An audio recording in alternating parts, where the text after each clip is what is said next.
Good evening, good morning, good afternoon to everyone. It's great to moderate this session, this panel with my good friends Rainer and Rahel. So 2 words for introducing them, although they don't need exactly to be introduced. So we will start with Rahel Jaeggi's paper, or do you prefer to the other way around? As you like. No? Okay, I suggest that we make a general discussion. So you present first, and then we have a general discussion of your papers. If this is okay with you, Rahel? Mm-hmm. Okay, so, Rahel Jaeggi is professor for political philosophy in Berlin at the Humboldt-Universität. Already her dissertation, her PhD thesis became a classic, which is still discussed and commented by many people. It's the book on alienation. Her next great book was Kritik of Lebensform, so Critique of Form of Life, which was actually her Habilitationsschrift. Am I right? Mm-hmm. And more recently, she published together with Nancy Fraser a book on capitalism.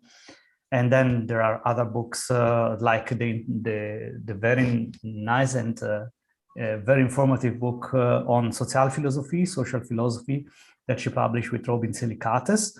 At present, she is also the director of the Humanities and Social Change Center in Berlin. And her paper is entitled Solidarity with Liberalism in the Moment of its Fall. So Rahel, the floor is yours. Thank you so much. I hope that my Zoom is working now. Yeah, it is. Thank you so much, Alessandro, for this very nice introduction. I'm very happy to be with all of you, even if only in a digital mode. So the title of my talk is Solidarity with Liberalism in the Moment of its Fall. And those of you who are readers of Adorno will recognize the citation. There is an essay by Adorno that is called Solidarity with Metaphysics in the Moment of its Fall. So this is what I refer to here. I begin with a very general and not very controversial thesis. We are currently experiencing something like a crisis of the liberal narrative, the historical weakening or even exhaustion of the liberal world order and its associated theory. Whether it is really an end or only a fatigue, whether it is a crisis that cannot be overcome, the erosion of an entire paradigm, or whether it is a matter of solvable problems, that is something I do not want to and cannot judge conclusively here. What is clear, however, is that liberalism is under attack from many sides. This applies to liberalism in the political sense, that is, to what some like to call the liberal democratic world order, as well as to a philosophical political liberalism. In both cases, these attacks come both from without and from within. The crisis appears to have both internal, self-made and external causes. On the one hand, liberalism as we know it suffers from the disturbing rise to power of illiberal despots and regimes and the spread of populist authoritarian attitudes. But it also suffers from a rather diffuse loss of trust and a rather internally generated or even self-made lack of credibility. Thus, liberalism, as it has in many ways shaped the world order in which we live, is in some important respects in distress. Now, this should not be a reason to gloat, but rather it is a cause for concern. It is a situation that should be troubling even for those of us for whom liberalism has never been enough, who have never found it sufficient, far-reaching enough, and also for those who have analyzed its approach as hegemonic or even ideological in a problematic way and criticized its political realization as inadequate. After all, liberalism is the reigning paradigm of the times we have known and experienced. And if the paradigm disappears, our political coordinate system will change in unforeseeable ways and probably not in our favor. So should we practice solidarity with liberalism in the moment of its fall, to paraphrase one of Adorno's titles? And if so, what would this consist of? I will argue that such solidarity, and thus the possibility of somehow saving liberalism, can only consist in pushing it beyond itself, making it face and overcome its shortcomings. This driving beyond itself then cannot be a simple redemption of its normative content, but once again has to be an emancipatory attempt to transcend it. In the first part of my considerations, I will illustrate the exhaustion of liberalism by pointing out various phenomena and shortcomings that have lessened the trust in the liberal script. Describing those phenomena as cases of a paradigm shift, I argue that liberalism has lost its problem-solving capacity.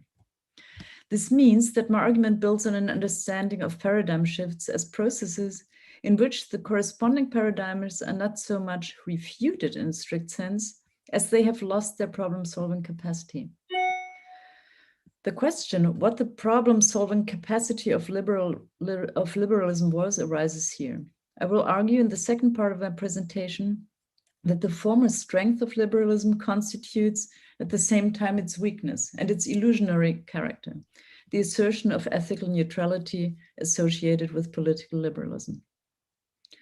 The outlook with which I would like to end my reflections in this third part suggests that this diagnosis has implications even for those moments of cultural liberalization, of which, at least in some places of this world, one may have the impression that once put into the world, they are irreversible.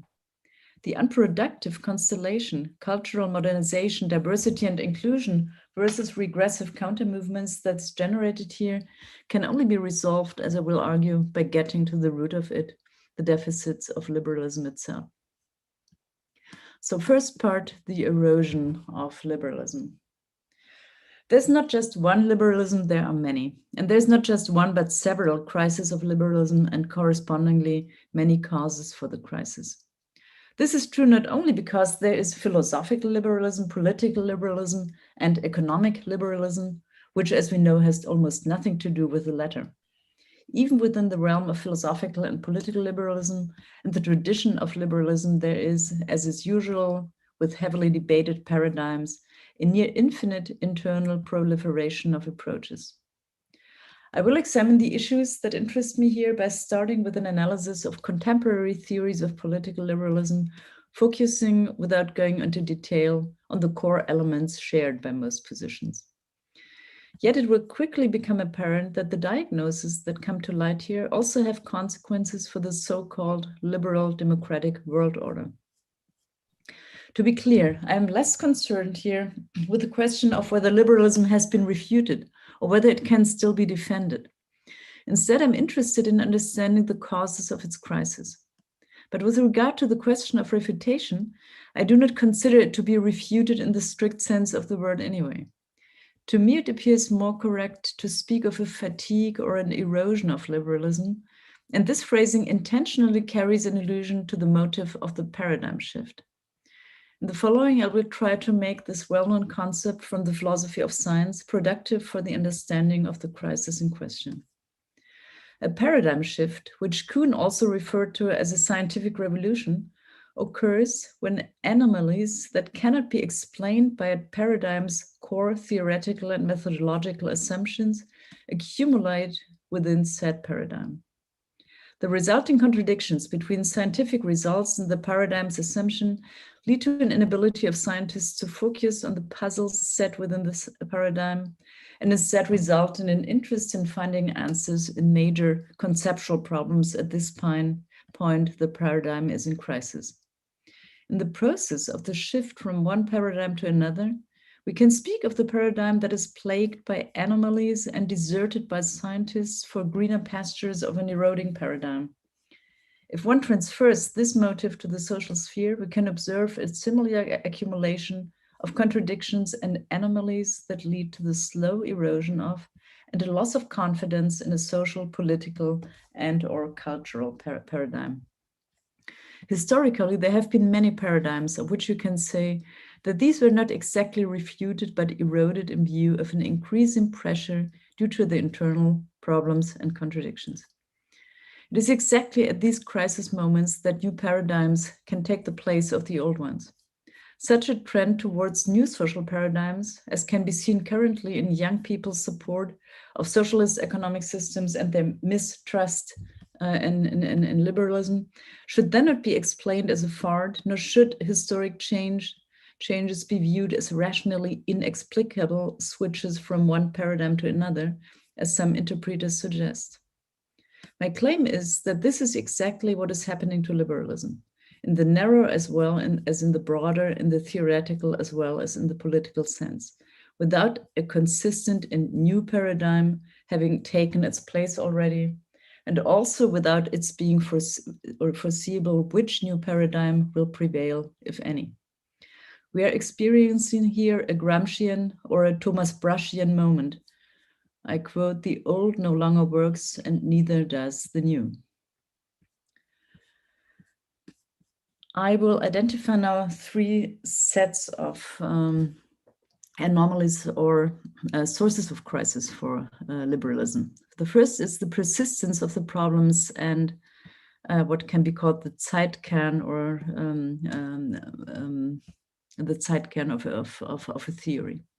The first crisis is the sheer persistence of phenomena of injustice, inequality, and exploitation, which persisted even during the period that will be celebrated or at least remembered in retrospect as a liberal world order.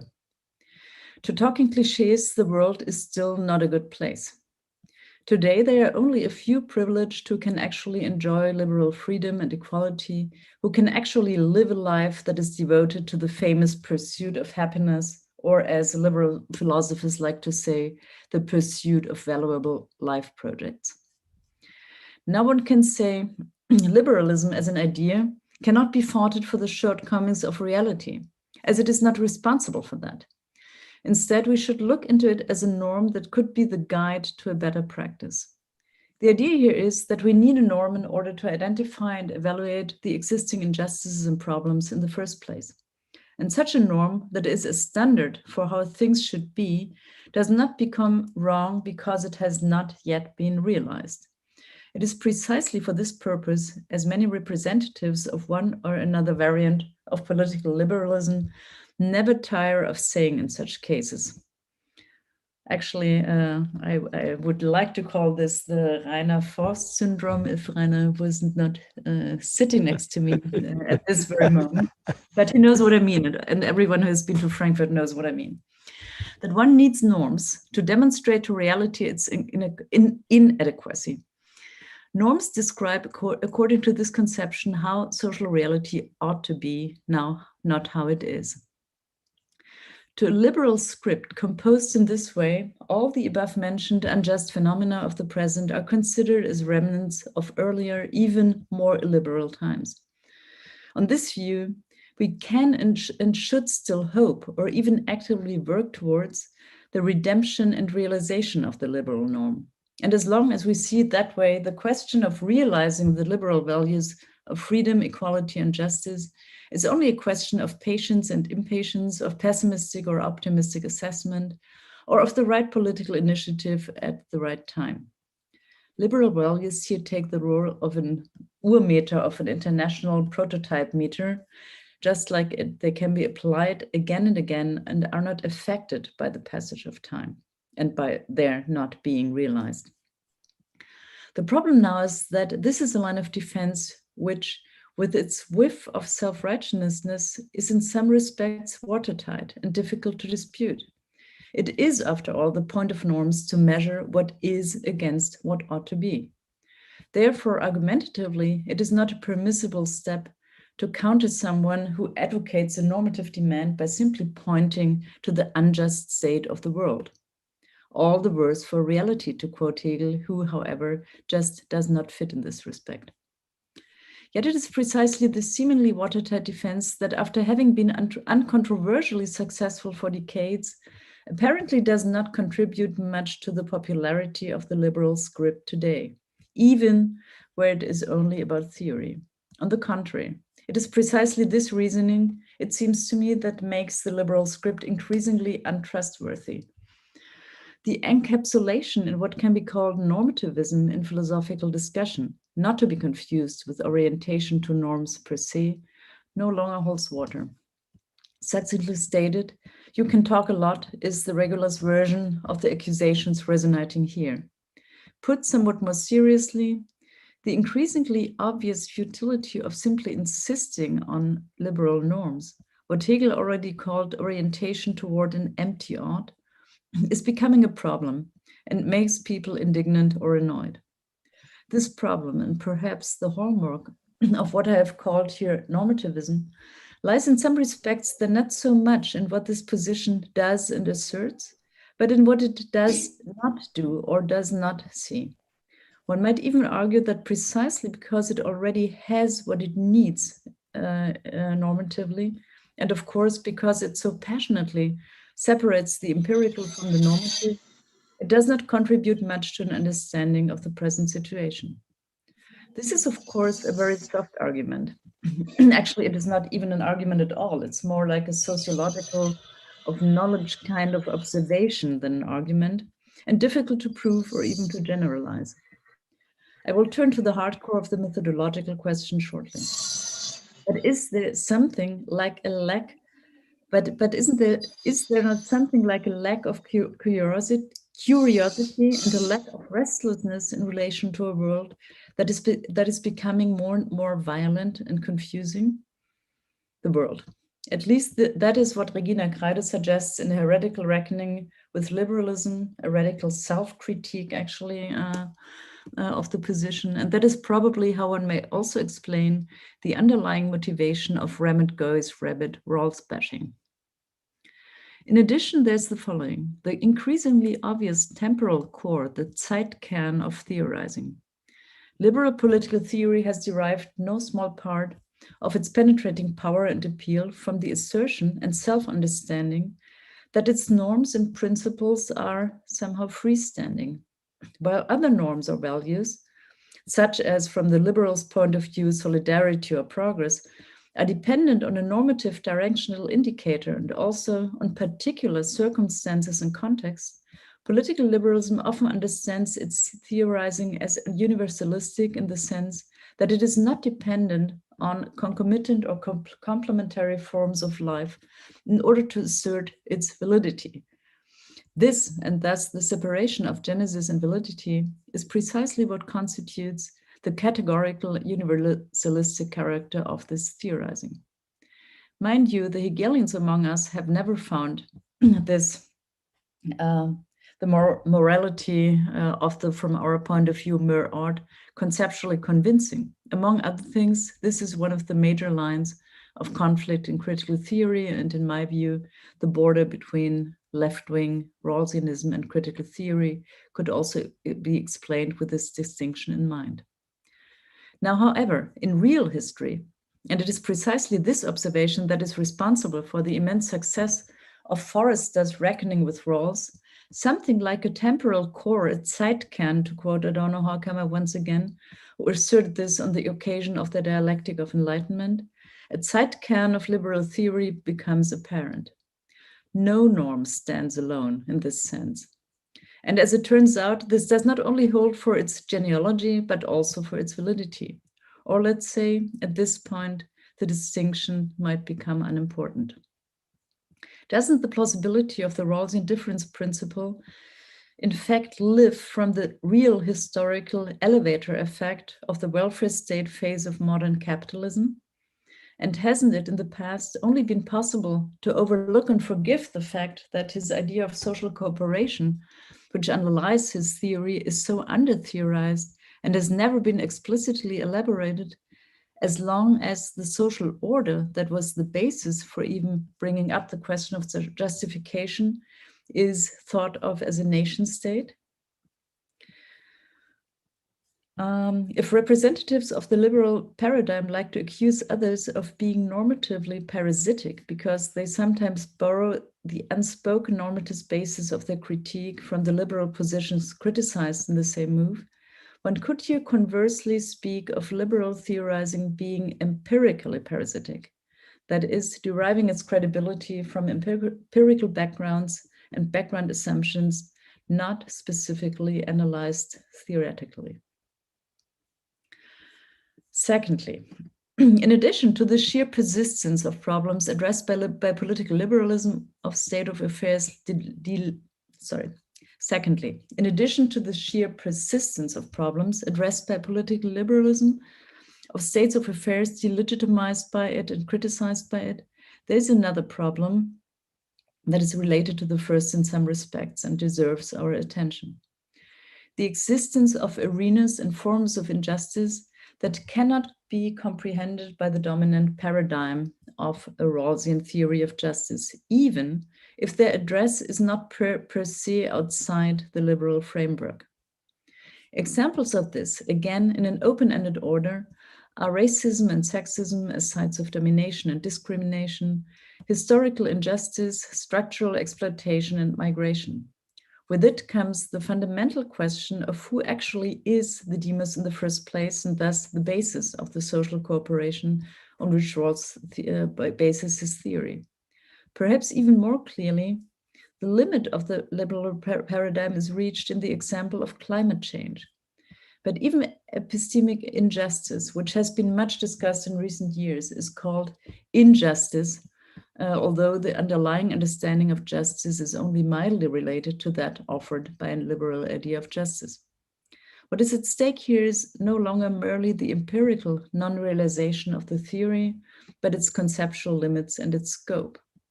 And while many of these problems could, of course, very generally speaking, be addressed in the liberal egalitarian paradigm, and also are addressed recently, have been addressed recently, it often results in a certain overstretching of the paradigm due to its reliance on additional assumptions. For example, the attempt to extend the liberal paradigm to future generations and to our dealings with nature, that is to cooperative partners of a completely different kind than those we might suspect under the veil of ignorance, is often rather laborious. And so in addressing racism and sexism, one regularly gets the impression that conventional theorizing is simply not designed to analyze these issues.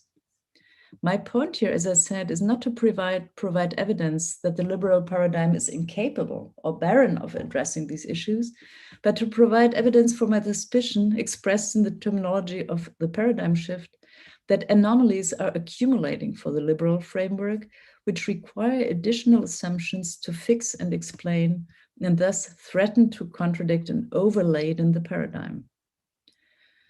Now, even this observation cannot be easily sharpened into an argument against liberalism. For many liberals, these problems are not problems of the theory itself. They hold on to the assumption that these are anomalies that can still be caught within the prevailing paradigm, or that they are actually included in this paradigm anyway.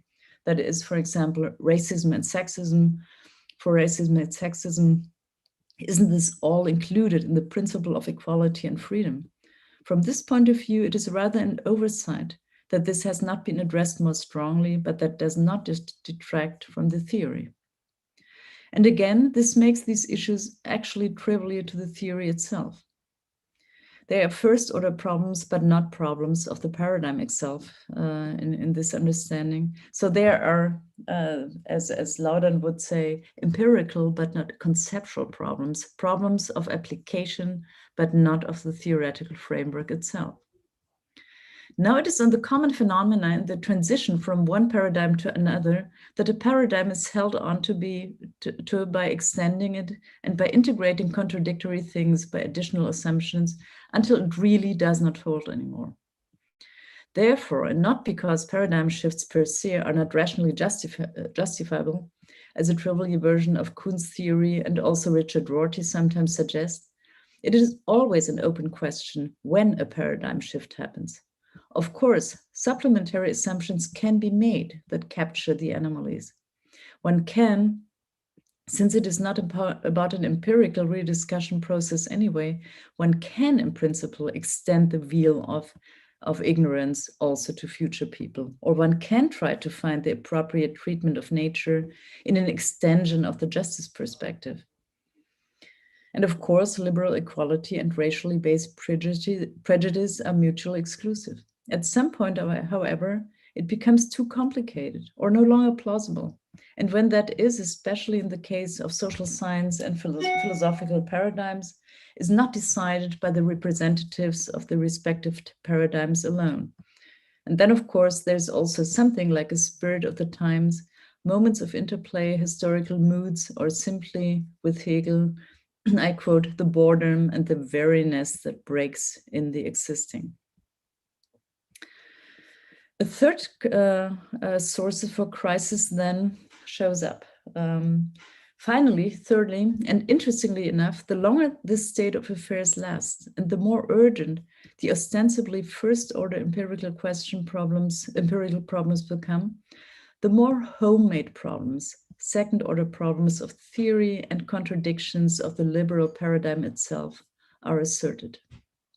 More precisely, it is increasingly claimed that the seemingly only first-order empirical problems are also conceptual problems, problems of conceptualization of problems, that is, problems of the paradigm itself. And it is increasingly argued that those problems which are peripheral to or outside the paradigm have not been left on the periphery for contingent reasons, but rather for systematic reasons. Thus, Charles Mills, who, as you all know, has died yesterday. I'm still somehow under shock, I have to say, because that is, I don't know, we were actually recently in contact about him giving a talk at our colloquium. So Charles Mills, of whom we sadly now have to speak in the past tense, effectively described political liberalism as ideology due to the attitude of ideal theory associated with it, at least in Rawls and his detractors.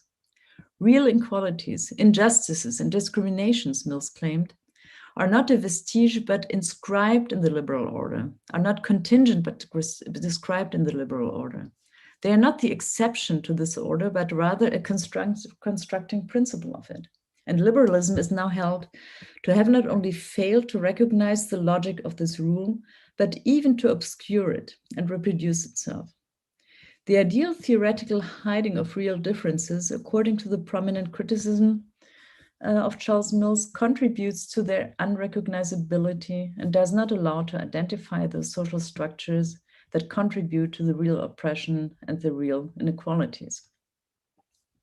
Similarly, the equally powerful objection of post-colonialism is that liberalism has not only failed to realize the value it claims to stand for, but in its name and in the name of the values it puts forward, freedom, equality, justice, progress, reason, bloody relations of domination have been and are being established and cemented.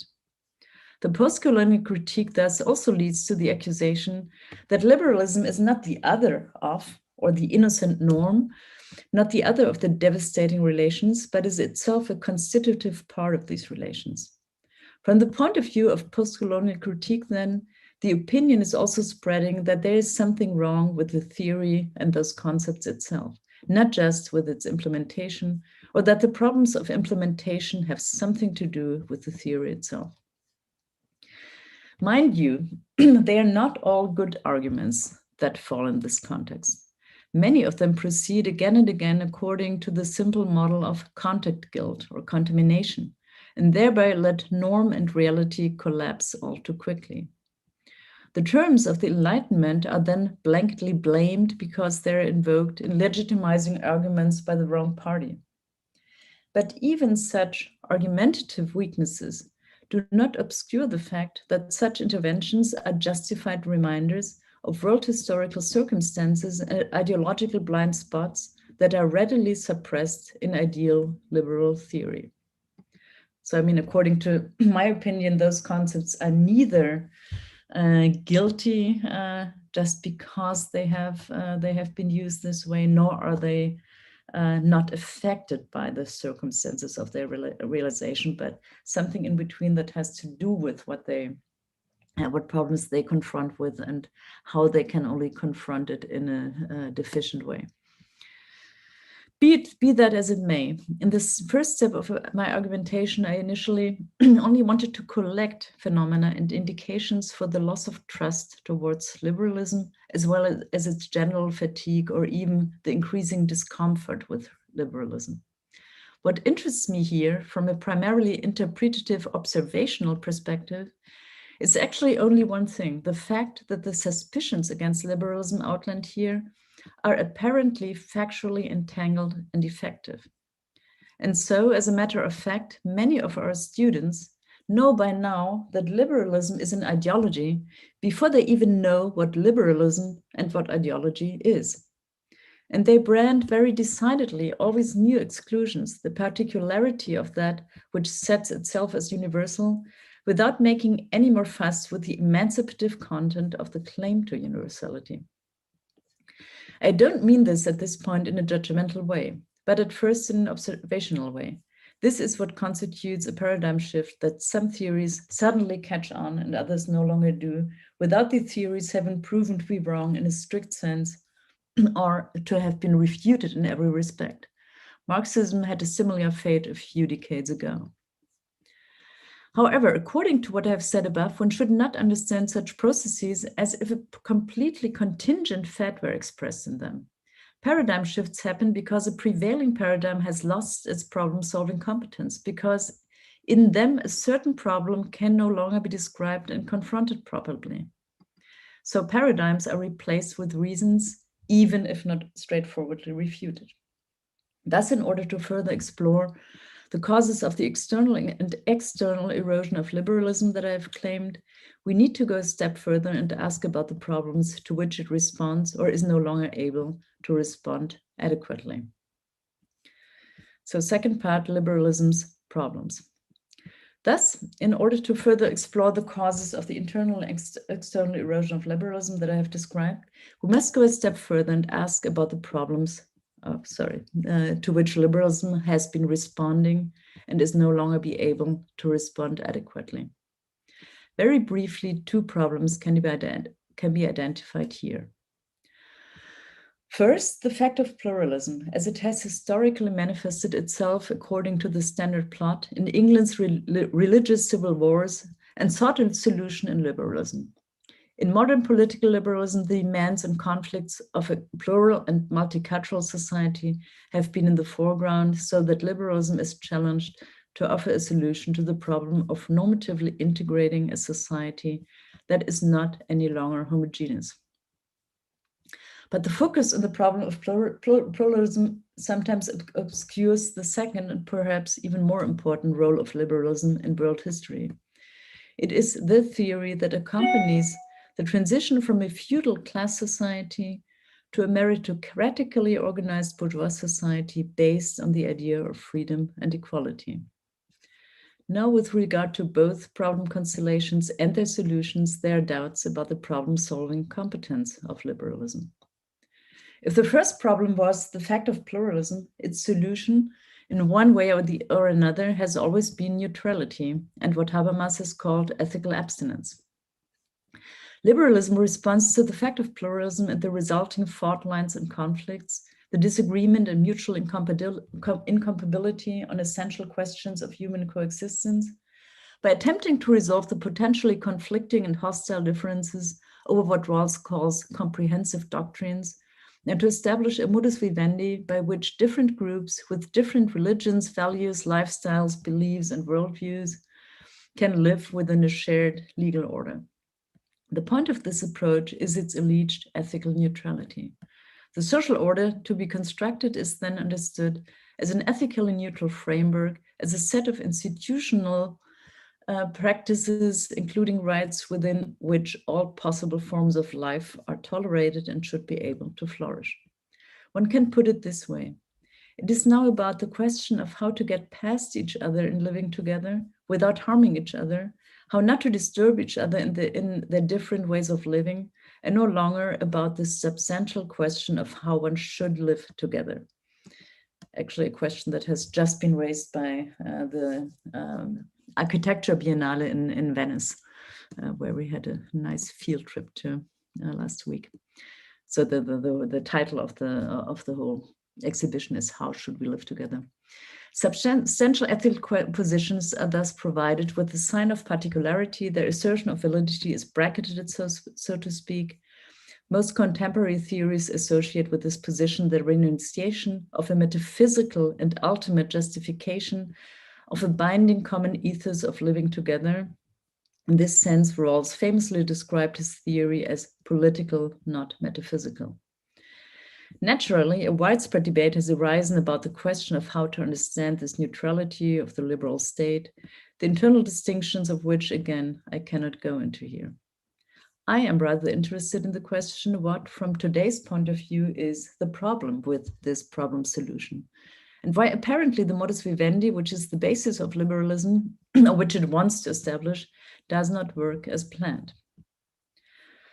In purely factual terms, the problem with this problem solving, just as factual as the fact of pluralism, is the fact that the assertion of liberal neutrality generates resistance precisely among the parties to the conflict and has apparently become untrustworthy. For the context I'm interested here, it is decisive that these do not contribute to the pacification of the conflicts anymore, that these principles of neutrality do not contribute to the pacification of the conflicts anymore. On the contrary, the opponents of the Western world hate us for it, and the critics consider the neutrality claim to be a sleight of hand. The dense ethical values bracketed under the guise of neutrality come back as if by magic through the form of the liberal procedure. Probably there is no more apt formulation for this suspicion than Homi Bhabha's ironic remark: liberalism's sacred cow is the assertion that Western culture is not itself a culture, that is not itself already an ethically distinct and determined set of beliefs and practices. So to call this a sacred cow, of course, is somehow ironic. What such critiques see is that the notion of a neutral framework and the concomitant abandonment of public thematization of ethical positions is itself already a determinant that is a particular ethical position that in turn excludes others. They react skeptically and increasingly irritably to the assurance of a plurality that is always valid only on the condition that the positions represented here can be bracketed at all, and that it's always valid only on the condition that one is willing to accept a historically specific demarcation between ethical questions and questions of morality, between questions of the good life and those of justice. Such critics of Western universalism engage in a critique of the ideology of liberalism. They turn the pretension to overarching neutrality for their part into a position, into an antagonistic mixed situation, or better, they expose that it is such an antagonistic position. Thus, in a figure that is performed again and again, they once again decode the particularity of an asserted universal, the asserted universal of a neutral liberal order, even be fathomable. The solution of the problem thus becomes part of the problem. This is unfavorable for the project of conflict resolution or the integration of a society that is not homogeneous in itself. But even worse than the fact that liberalism does not solve a problem is the fact that it thereby creates a new problem. Under the label of abstinence, we increasingly lack the terms and the figures of reasoning to address so-called value conflicts. There is then no space between the ethical positions which are considered particular and relativized in their claims to validity and the questions of morality or justice which are considered universal. I have examined and criticized this drying up of the conversation about forms of life in detail in my book on the critique of forms of life. But here I would like to point out only one consequence and a desideratum arising from this situation. What is thus missing is a substantive defense of the, one might say, liberal ethos of self-determination, autonomy, and freedom, a defense that enters the terrain of discussion of forms of life and their critique as rational or irrational, appropriate or inappropriate, and so on, even as it makes itself vulnerable to attack. Only such a critique and positioning prepares the way also for what I call emancipation, for a profound transformation and self-critique also for our own form of life, that is the willingness to question, to change it, and to put it at risk. It is only if we confront other forms of life and other cultures on this basis that I think a resolution of the conflictual state of affairs might be in sight. This leads me to the second of the problems announced above, and I will come to an end in a couple of minutes. The more formal freedom and equality and the problem of realization of freedom and equality in realism, in liberalism. I had already named this problem above. Liberalism accompanies and legitimizes the transition from a feudal class society to a meritocratically organized society. In it is expressed, in other words, the idea of a bourgeois society based on freedom and equality. The political industrial double revolution leading to bourgeois capitalist society is accompanied in this sense by theories of liberalism, even if the two are, of course, not congruent. As a legitimizing instance and an instance of the self-understanding of this tradition, it is certainly also a constitutive principle for this social order in a variety of senses. The problem, in short, is the transformation of society into the bourgeois society of the free and equal, made possible but also necessary by several interconnected dynamics: social dynamics, economic dynamics, technical dynamics, and political dynamics. That is the overcoming of the feudal hierarchical class society and the legitimation of a new social order. The liberal solution is well known and has often been criticized. It proceeds by legitimizing the society of the free and equal as initially as purely formal, as the establishment of formal legal equality and freedom.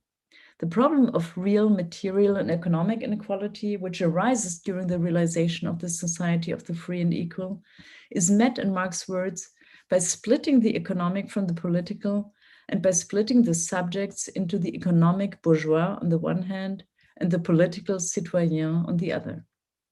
If we assume equality in one sphere, that of law and politics, inequality is legitimate in the other sphere, that of economics. Similarly, if individuals are formally free in bourgeois society, they are materially in very different starting positions to realize their desires and plans. Poor and rich, as they say, poor and rich alike are forbidden to sleep under bridges.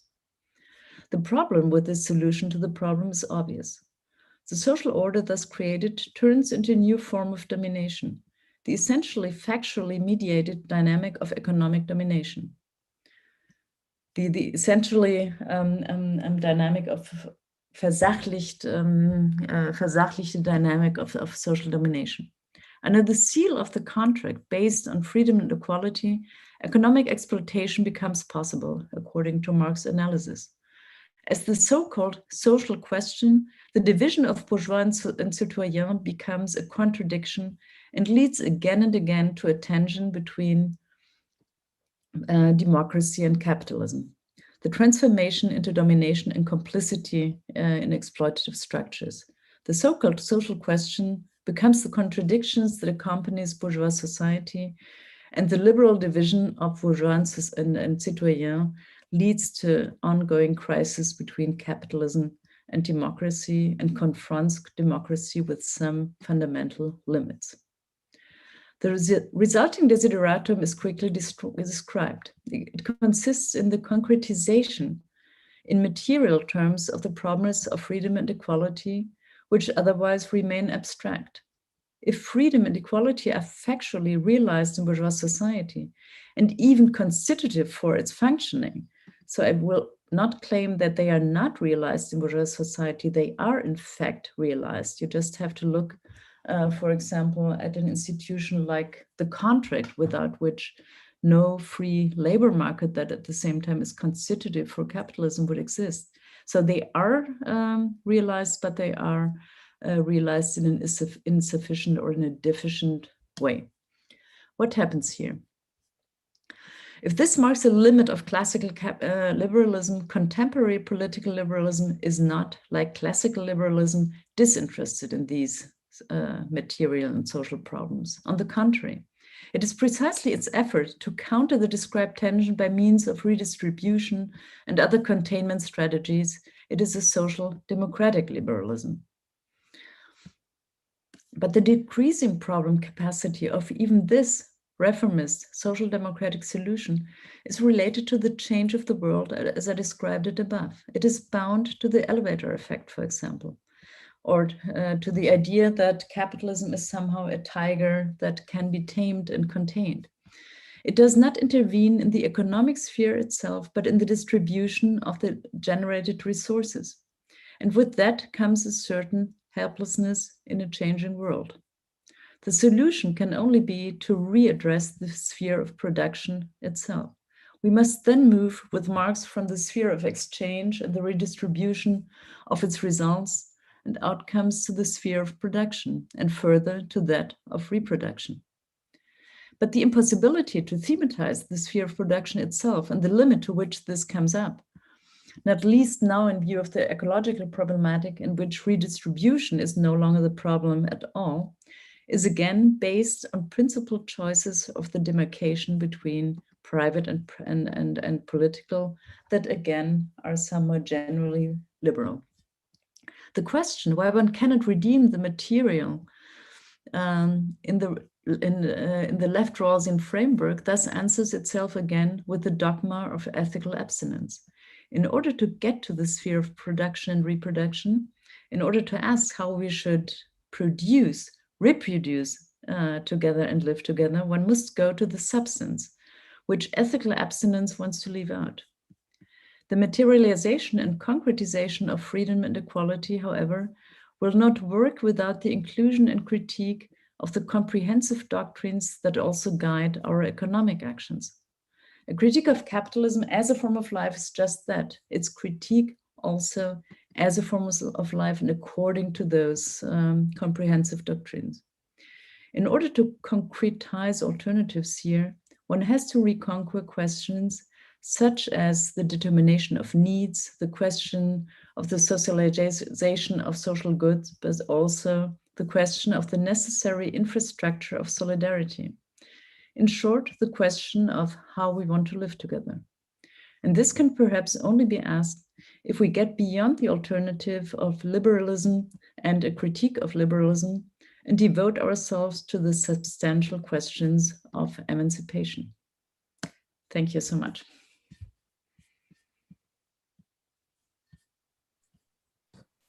Thank you very much, Rahel, for this very intriguing and interesting paper.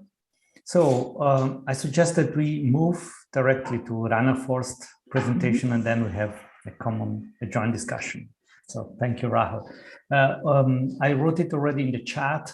You can, and also Nitamar did it, you can start writing your questions in the chat. If you want, you can do it in Portuguese and we will translate it for the panelists. So don't worry, or even Spanish or any other language you are able to understand and translate, which are not so many, but... So Professor Rainer Forst is professor for political theory at the Goethe-Universität in Frankfurt.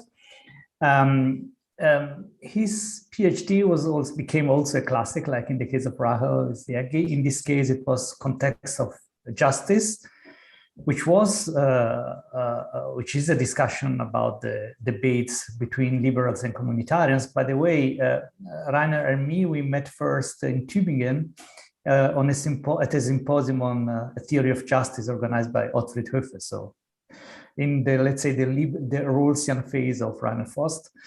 Then he wrote his Habilitationsschrift on tolerance in context. And he wrote several papers and books on the idea of a right to justification, which is probably at present his, let's say, signature concept, if you want. But he worked already also on a variety of a wide range of topics. He was director of or is still director of normative orders. Yes. And he will give us a talk on the topic, the radical rules. Wow. Justice as fairness as a critique of liberalism. Rainer, you have the floor. Thank you, Alessandro. Thanks for these kind words. Thanks to Nitama and all the organizers of this superb conference you put together this week. I'm happy to be part of it, though it would be much nicer if we could all gather in Brazil and have a common discussion over a few days. I think it's also a very good idea to combine the celebration of Rawls as a person and of his book with a celebration of the theology of liberation by Gutierrez. As Rahel was saying, we all need to place the normative philosophy we hold dear in the emancipatory contexts of the societies we live in, and increasingly of the world we live in, not just the particular societies. And I think to think about the differences, but also the points in common between a political theology of liberation and what Rawls thought a well-ordered society consists of is a very valuable undertaking. I think the scandals of injustice, structural injustice, especially poverty, Rahel spoke of, are seen as scandals from many perspectives. And I think Rawlsian philosophy, as well as the theology of liberation, share this view. It's also a special treat to be in this panel moderated by my old friend Alessandro and speaking after my sister Rahel. We have been discussing these issues for many years, and so it's lovely to be together across various continents in this transnational debate, which of course then is also a debate within our common heritage, a critical theory. So I thought for today I would go back to Rawls and highlight a few things about his work which turns him into a critic of liberalism. And I think quite useful for the issues that Rahel so beautifully addressed. I think for a lot of these issues, the radical Rawls can actually be quite productive. Now, of course, I'm not saying that Rawls is no longer a liberal theorist. Of course he is. He is in line with the greatest of those of that tradition, Locke or Mill. He is to be seen as someone who continued but also revolutionized the tradition of social contract thinking, emphasizing the inviolable dignity and rights of the individual, stressing equal opportunity, the market as an important institution for the allocation of goods and the fixing of prices, which he discusses a lot at length in theory. And of course, emphasizing the priority of right over multiple conceptions of the good persons are free to pursue. And he's also has been defending the neutrality of justice principles, and so is in the range of the problems that Rahel addressed. Now, all of this makes Rawls a liberal thinker par excellence. But I want to highlight in my remarks a few things worth considering about his theory, which show him as a critic, and maybe a radical critic of certain strands of the liberal tradition. Rahel correctly highlighted that liberalism is a house with many rooms and many doors. And I think if we look at Rawls, we ought to see him as a liberal who at the same time was very critical of certain aspects of the liberal tradition, aspects that I think may be dominant within that complex body of thought, as Rahel was arguing including Lockean assumptions about natural rights and individual claims to merit or desert. It is such aspects of Rawls's theory, that critique of liberalism, that libertarians like Nozick picked up, and which led them to a harsh rejection of his theory. And I think the aspects I want to highlight put Rawls into different traditions, namely those of Rousseauian social republicanism and that of democratic socialism. In fact, I think the tradition of socialism is also a house with many rooms, and liberal socialism of the Rawlsian kind should have a room there. To start with, I want to argue that the radical egalitarian components of Rawls are not single aspects of his theory, but that they are essential to it, and that they go back to a radical thought lying at the basis of Rawls's thinking. I call that the all-in principle of the founding moment of the Charter for a Well-Ordered Society, which is a Kantian rather than a Lockean moment, because the all-in principle systematically denies any claim to rights or resources to travel from the pre-political into the political state of affairs. Remember that in the original position, all cards are mixed anew. You become part of a thought experiment of radical equality, impartiality, and uncertainty. You cannot reserve a special place for some of your what you consider natural rights, to say property, inheritance, merit, desert, which might reflect special standing in a material or some other perspective, including perspectives on superior talents you might be able to transform into privileges. In fact, the whole system is thought of as a privilege annihilator, as any claim you can make to certain rights or resources must be made within the system of impartiality, ignorant of who you actually are and will be. This Kantianism is much more radical than Kant's himself. Think of the Rechtslehre, but it is in line with the idea that right can only come about through the act of forming a community of law. And it also goes back to Rousseau's idea, and is actually quite closer to Rousseau than Locke, the idea of Rousseau of the alienation totale in the social contract. You come as who you are, but you go out as someone new. You cannot transform what you are into the new state of affairs. Whereas in a Lockean social contract, a trust is established between the people as they are, with certain property claims, and a new form of society and a new form of government, which has to take care, which has to see to it that your rights will not be infringed upon. So you already have these rights.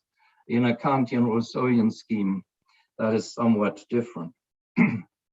This radical form of socialization in the founding idea is the reason for the egalitarian aspects of Rawls's approach, and also the reason why he keeps throughout his work, and not just in a theory of justice, saying that accepting and following the principles of justice is a form of full political autonomy, a form of self-legislation in the Kantian sense. There is only one final normative authority with respect to what justice demands, and that is the justification community of all together respecting each other as equals. And that's why in theory and also in later works, he called the principle of justice categorical imperatives. In a Rawlsian system, every right and resource you have a claim to must be the result of a strict universalization of justification, and there is no exemption from such justification. The radical innovation of Rawls was to use Kantian moral theory to found a social political contract theory. This has often been overlooked. Alessandro reminded me that it was